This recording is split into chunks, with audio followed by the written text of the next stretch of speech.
Olá, eu sou Paulo Vinícius, professor de Sociologia. Estamos começando mais uma aula voltada para o primeiro ano do ensino médio. A aula de hoje tem como tema diversidade cultural.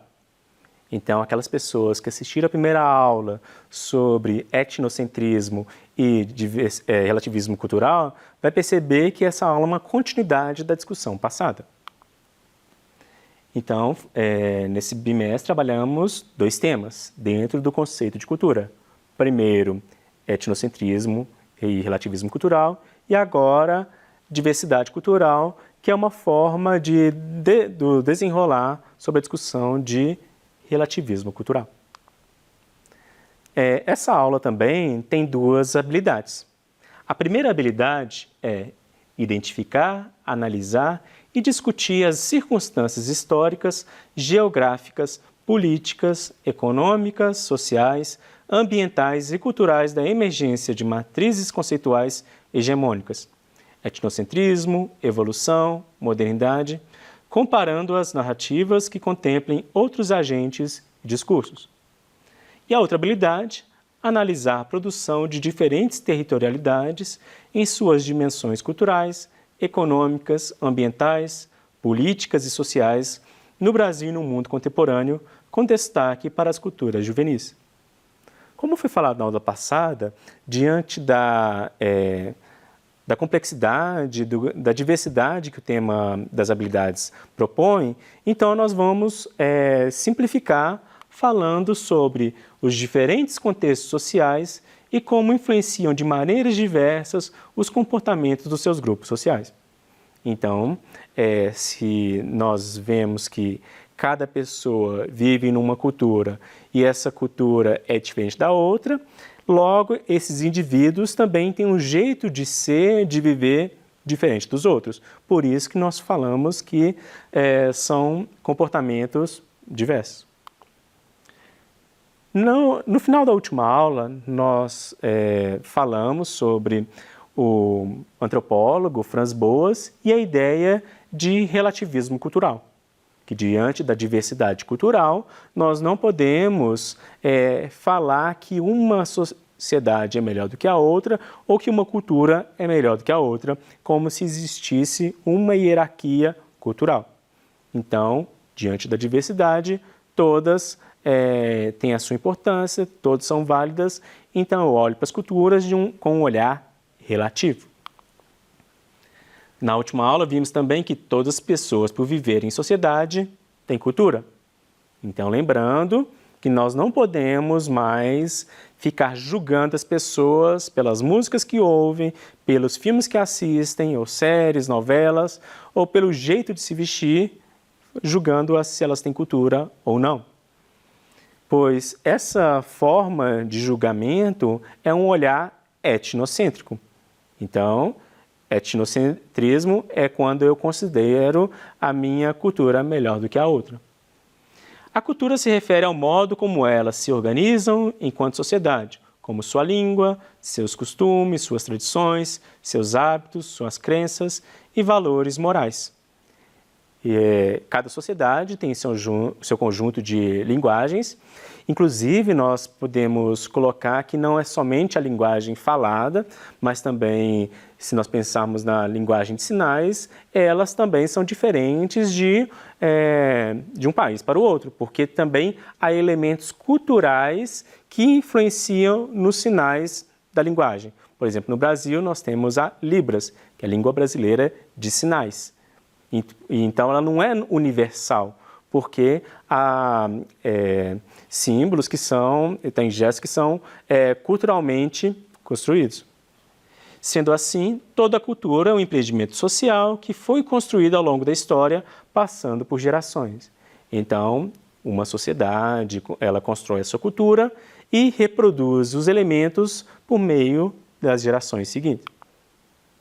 Mas como a sociedade é formada por uma diversidade de pessoas, não é formada apenas por um grupo de pessoas, mas por uma diversidade, haverá diferenças em muitos aspectos. Por exemplo, no Brasil compartilhamos o mesmo idioma, mas não compartilhamos as mesmas crenças religiosas. Também podemos concordar com alguns valores morais que ajudam na criação de nossas leis. No Brasil, nós temos vários grupos étnicos, mas o que nos une enquanto brasileiros é o fato de termos como língua falada, expressada verbalmente, o português. E como foi falado antes na língua de sinais, nós temos a Libras. Então, nós temos duas línguas oficiais do Brasil que unem os brasileiros. Mas tem elementos que não são compartilhados por todos, como as crenças religiosas. As pessoas não são obrigadas a terem as mesmas crenças religiosas. Por isso que o Brasil é um país que tem um pluralismo religioso. São várias religiões aqui presentes. Então, religião não é um elemento cultural que une os brasileiros, por exemplo. Mas a religião é um elemento cultural porque faz parte da nossa sociedade. E na nossa organização de sociedade brasileira, vamos ter regras, valores e costumes que são próprios à nossa realidade, que são compartilhados por todos os indivíduos e que contribuem para a nossa organização. Por isso que quando nós olhamos para o nosso Código de Normas, quando olhamos para a Constituição, para as leis penais, há elementos ali que são construídos, que são pensados a partir da nossa realidade brasileira. Por isso que nós não podemos ter um Código Penal universal, que vale para o mundo todo, porque há determinados desvios, determinados crimes que têm essas características aqui, mas não tem em outras partes do mundo. Ou o que é considerado crime em outro lugar pode não ser considerado aqui. Então, até a ideia de desvio, de criminalidade, pode variar culturalmente. Então, o Código Penal não pode ser universal.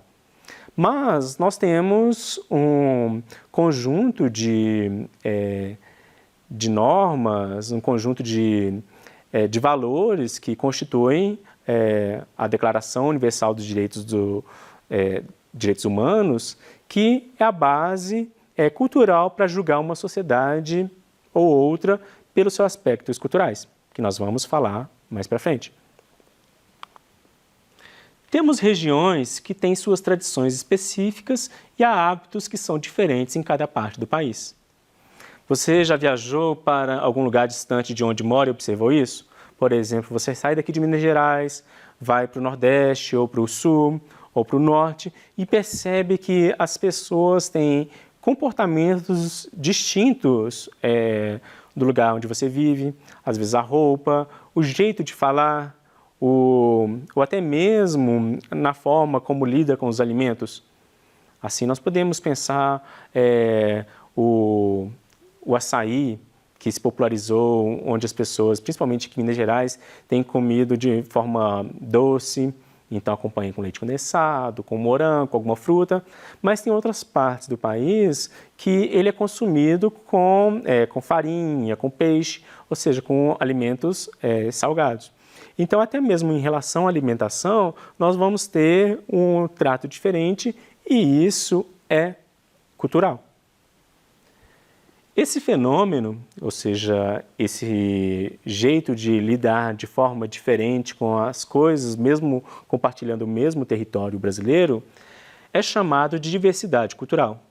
Por isso, ninguém pode afirmar que é mais ou menos brasileiro por causa dos hábitos pessoais que tem. Quando pensamos no nosso país, olhamos para o jeito distinto que as pessoas têm de se vestir. Não tem um jeito certo, adequado de ser brasileiro pela sua roupa típica. Então, vai ter regiões do país onde vamos ter roupas que são próprias daquela realidade, mas nenhuma pode ter a autoridade de falar que essa é a roupa exclusiva da cultura brasileira. Ou então, quando pegamos os vários sotaques, não tem um que é o jeito correto de falar o português, porque as variações que nós temos dentro do território, como elas não impedem a comunicação e elas não comprometem, por exemplo, o entendimento da língua, elas não podem ser definidas ou qualificadas como o jeito oficial, por exemplo, do português no Brasil. Então não existe o português mais correto, porque essas variações no sotaque também são comuns em um país muito diverso. E com isso vamos pensar a comida que consumimos, determinados valores que carregamos. O Brasil tem uma diversidade cultural, mas também há elementos que são comuns a todos que fazem com que nos identifiquemos como brasileiros e brasileiros, ou seja, a nossa identidade nacional. Apesar da diversidade, nós temos um conjunto de elementos que as pessoas tendem a se apropriar e falar, olha, eu sou brasileiro porque compartilho esse código moral, esse elemento artístico, essa paixão por determinado esporte ou música. Então, uma imagem aqui bem representativa dessa identidade cultural, onde nós temos a valorização do verde, do amarelo, o azul e o branco, fazendo referência à nossa bandeira nacional, que é um dos símbolos mais importantes que nós temos na nossa identidade nacional. O futebol, que entre tantos esportes que nós temos praticados aqui, ele tem sido valorizado e, por causa disso, ele passou a ser um elemento que representa essa identidade. Uma festa popular, que é o carnaval, e assim, mesmo as pessoas que não gostam de futebol, que não gostam de carnaval, elas acabam se identificando com isso. E vocês podem até depois olhar o material complementar e ampliar a imagem, ver se vocês identificam outros elementos. Aqui nós temos o café, nós temos a praia, ou seja, Minas Gerais não tem praia, mas identificamos esse litoral cheio de pessoas se divertindo ali como algo próprio a nós. E em Minas Gerais também temos elementos regionais que nos identificam como mineiras e mineiros, sendo que gostamos até de brincar nas redes sociais, usando memes, falando do pão de queijo e do café. Mesmo muitas pessoas não gostando de comer pão de queijo, porque às vezes tem intolerância à lactose, ou não gostando de café. Então, as redes sociais é um lugar onde as pessoas brincam, fazem os memes, e tem sempre aquele meme representando o interesse que quem vive em Minas Gerais tem em relação ao pão de queijo. Então, dos memes aqui, nós temos o gato, o Tom, entrando furtivamente numa sala para pegar uma bacia de pão de queijo. Então, dentro da brincadeira da nossa identidade regional, se tiver um pão de queijo, nós não vamos ignorar. Então, por exemplo, nós não vamos ignorar um café, que o cafezinho faz parte do nosso cotidiano. Inclusive, se lembrarmos da nossa primeira aula, lá no primeiro bimestre, sobre a imaginação sociológica, vamos lembrar que o café foi usado inclusive como exemplo para representar as interações sociais. E também foi falado que em Minas Gerais ele desempenha um papel social muito forte. Por isso que nós criamos essas representações, no caso os memes, para nos identificar enquanto mineiras e mineiros. Então, quais outros elementos você usa para falar que é de Minas Gerais? Então, pensando você no seu contexto, que às vezes não se identifica tanto com o pão de queijo ou com café, que outros elementos você usa?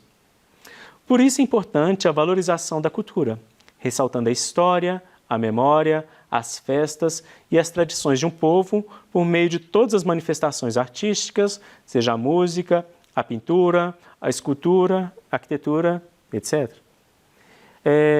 Para quem às vezes não tem tanto contato com os elementos culturais produzidos em Minas Gerais, porque a gente vê grandes emissoras que estão sediadas em outros estados e, por causa de uma logística, tendem a mostrar a realidade dos outros estados. Então, como conhecer Minas Gerais, às vezes, quando não temos o contato, não temos acesso à internet?